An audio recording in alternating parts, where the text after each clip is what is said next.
السلام عليكم، أهلا بكم حبايبي الغاليين في فيديو جديد. أتمنى إنه يعجبكم، ولو عجبكم حطي لايك للفيديو وفعلي زر الجرس علشان يوصلكم إشعار بكل وصفاتي أول بأول. وعايزاك تشير الفيديو علشان غيركم يستفيد. النهاردة يا حبايبي هنعمل شوية محشي كوسة على فلفل، بس من الآخر ما شاء الله زي ما شايفين شكله يفتح النفس. وهنعمله من غير لحمة ومن غير فراخ، يطلع معانا مستوي وكمان الرز مفلفل زي ما انتوا شايفينه كده. ما شاء الله، اظن ان هو شكله بيتكلم عن نفسه، واضح وجميل وطعمه حلو وريحته حلوة ومستوي جدا ومفلفل كمان. يلا كده نسمي الله ونصلي على الرسول عليه أفضل الصلاة والسلام ونبدأ الفيديو. جبت طاسة كبيرة كده حطيتها على النار، وبعد كده نزلت ببصلتين كبار فرمتهم فرم خشن في الكبة. ودول بصلتين، واحدة بيضة واحدة حمراء. البصل الأحمر صراحة مسكر وبيدي طعم حلو، وأهم حاجة في المحشي إنك تكتر البصل عشان بيديه طعم حلو وبيخليه مسكر كمان. هنا حبايبي شوحت البصل خليته دبل دبل شوية كده، بس ما حبيتش إنه ياخد لون. بس طبعا زي ما قال لكم ان دي بصله حمراء وبصله بيضه. بعد كده انا هنا عندي كيلو من الطماطم خلطته في الخلاط، بس حبيته انه يكون تقيل. يعني يا دوبك حطيت ربع مج كده ميه علشان بس الخلاط ما يبوظش. انا حابه تكون الطماطم بتاعتي تقيل عشان تسبك بسرعه. هنا حبايبي عندي مجموعه من التوابل، عايزاكم بقى تخلوا بالكم ليه. عندي معلقه هنا صغيره من السكر ومعلقه صغيره من الملح. بعد كده باقي التوابل دي كلها نص معلقة، اللي هو الفلفل والكمون والكزبرة. وعندي بهارات فراخ بس ما عنديش بهارات لحمة، لو عندك بهارات لحمة حط، ما عندكيش لا ده ولا ده ما تحطيهش. تمام. وحطيت نص معلقة من البابريك. وهنا نزلت عليهم على بالطماطم زي ما انتوا شايفين، وهقلبها ولا هسيبها بقى تدعك مع نفسها كده على النار لحد ما تستوي. على فكرة يا جماعة، أنا يا دوبك لسه بقول بسم الله الرحمن الرحيم بحط البصلة في الطاسة والكهرباء قطعت. أخدت حوالي أكتر من 4 ساعات والكهرباء قاطعة، يعني أنا خلصت الفيديو وكانت الكهرباء قاطعة. يعني ما تقولوش الإضاءة مش كويسة، بس هنا كانت الكهرباء قاطعة فعلا. هنا يا حبايبي بعد ما استوت معايا، استوت بسرعة عشان طبعا الطماطم بتاعتي تقيلة. وهنا طفيت النار. عندي هنا بقى كيلو رز مصري مغسول طبعا ومصفى اللي حنزل بيه. وعندي حزمة من الشمار اللي هو الشبت، وحزمة من الكزبرة قطعتهم. وهنا نزلت بيهم على الرز، واللي هنحطهم كده مع بعض ونخلطهم. وادي الخلطة بتاعتنا كده يا حبايبي خلصت وبقت جاهزة على الحشو على طول. هنا زي ما انتوا شايفين كده. معلش عشان انا كنت ماسكة الموبايل بايدي التانية، فصلتها وبعد كده عرفت قلبت بايدي الاتنين. هنا حبايبي هنيجي بقى نحشي هنا الكوسة والفلفل. طبعا انتوا عارفين انكم تقور الكوسة، وعارفين ازاي بتتعاملوا مع الفلفل. عارفاكم شاطرين، فانا ما حبيتش اطول معاكم الفيديو لاني عارفاكم بتعرفوا تعملوه. وادي حبايبي هديت معايا. وادي هنا هاخد الكوسة، حبة من الكوسة، ومعايا معلقة صغيرة. ولا هبتدي احشي بقى بالمعلقة الصغيرة. هي معلقة صغيرة، معلقة ايس كريم بس حلوة صراحة، بتساعدني على اني ما استخدمش ايدي. لا هاخد كده زي ما انتوا شايفين، ولا هحشي شايفين بينزل بكل سهولة. وبعد كده هخبطها خبطتين كده على الصينية، بحيث اني انا ال ال الرز ينزل لتحت. ادي كل الحكاية، مفيش اسهل من كده.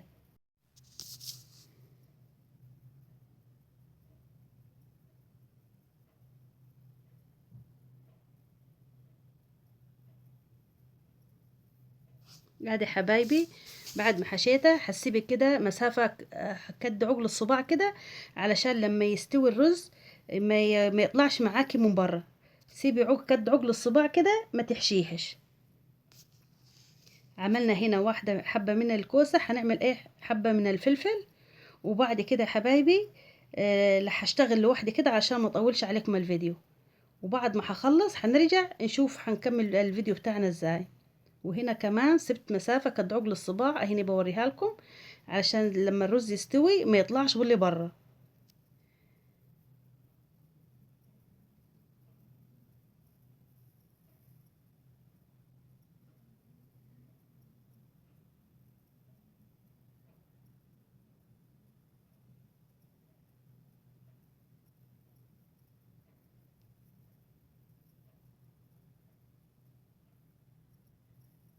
ادي هنا حبايبي الثانية، وحخلص الكمية دي وارجع لكم.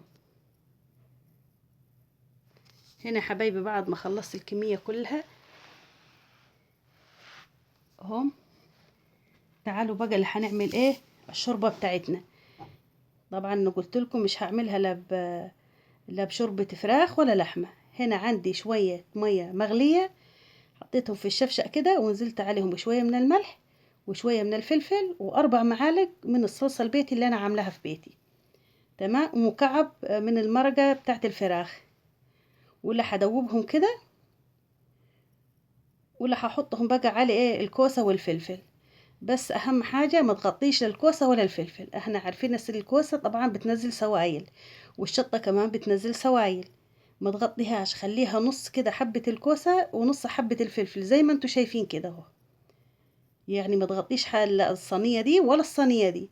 هنا طبعا الفرن بتاعتي شغالة، ولا هدخلها الفرن وانا هوريها لكم هي ومن داخل الفرن. هنا حبايبي حطيت شوية من الزيت على الوش علشان يديه لمعة حلوة كده.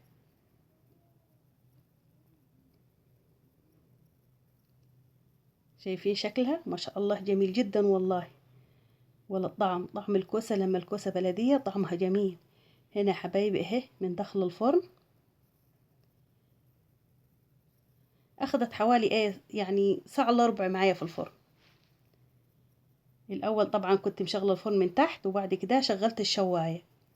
وادي شكلها بعد ما طلعت من الفرن ما شاء الله لوحة فنية. ايه رأيكم؟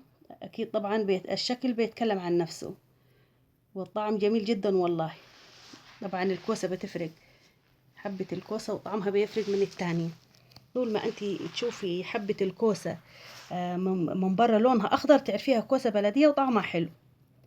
ادي هنا حبايبي اللي هنطلعوا مع بعض. مفيش ولا واحدة فتحت معايا ولا واحدة طلعت الرزاية بتاعتها من بره، علشان زي ما قلت لك سيبي كد عقل الصباع كده ما تحشيش علشان لما يستوي ما يطلعش لبره اهو. معلش انا ماشية معاكم خطوة بخطوة، بس الفيديو والله يستاهل، وانا عارفاكم شاطرين، بس في بنات مبتدئة توها داخلة المطبخ فممكن تكون ايه مش عارفة.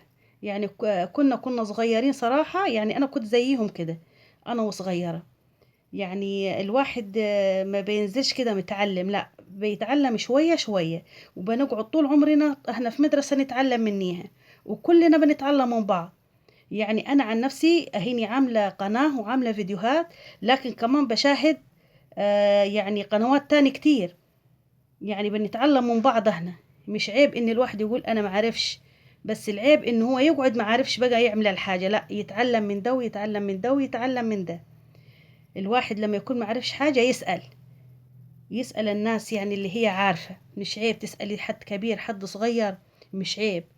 وهنا حبايبي بقى الخلطة بتاعتنا بقى سخنت لها شوية مية وحطيتها بقى على عين البوتاجاز وهديت النار، فطلع معايا جميل زي ما انتوا شايفينه كده، ومفلفل كمان اهلا معجن ولا حاجة. شايفين الجمال والحلاوة؟ طعمه خطير. ما حبيتش احطه في كيس ولا ادخله الفريزر، قلت لا خليني اسويه وخلينا ناكله. شايفينه مستوي ازاي وجميل. عايزاكم بقى لو عجبكم الفيديو ما تبخليش عليا بقى باللايك وشير الفيديو علشان غيرك يستفيد. شايفين الجمال والحلاوة والطعامة والله وريحته تجنن، وها من غير لحمة ومن غير فراخ. يعني يا دوبك حطينا مكعبين من المرقة تحت الخضار في التسبيكة مكعب، وحطينا في الشوربة بتاعتها المية المغلية مكعب.